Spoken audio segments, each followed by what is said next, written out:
Battery চালিত রিকশা চলাচলে একগুচ্ছ শর্ত দিতে যাচ্ছে সরকার, আনা হচ্ছে নিবন্ধনের আওতায়। এসব নিয়ে কি ভাবছেন জনগণ? দীপ্ত সংবাদের নিয়মিত আয়োজন জনতার কথায় থাকছে সেই প্রসঙ্গ। একসময় পায়চালিত রিকশার নগরী ঢাকাকে বলা হলেও সেই অবস্থান দখল করে নিয়েছে এখন ব্যাটারি চালিত অটোরিকশা। আর সেখানেই যত বিপত্তি। এই ব্যাটারি চালিত অটোরিকশা চার্জে প্রতিদিন 750 থেকে 800 মেগাওয়াট বিদ্যুৎ অপচয় হচ্ছে। আর এই পরিস্থিতি মোকাবেলার জন্য সরকার নীতিগত সিদ্ধান্ত নিয়েছে।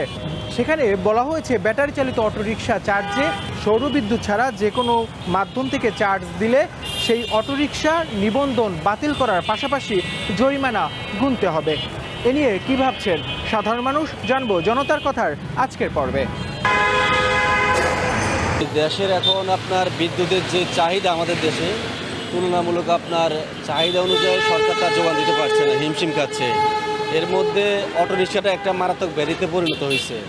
সেক্ষেত্রে যদি সোলার বিদ্যুতের যে ব্যবস্থাটা সরকার নিছে সেটা যদি বাস্তবায়ন করতে পারে, এটা অবশ্যই দেশের জন্য উন্নয়ন হবে। এবং আমি সেটা অবশ্যই সাধুবাদ জানাই। তো অটোরিকশায় এটা তো কোনো নিয়ন্ত্রণ নাই, যেহেতু এখানে অ্যাক্সিডেন্ট হচ্ছে।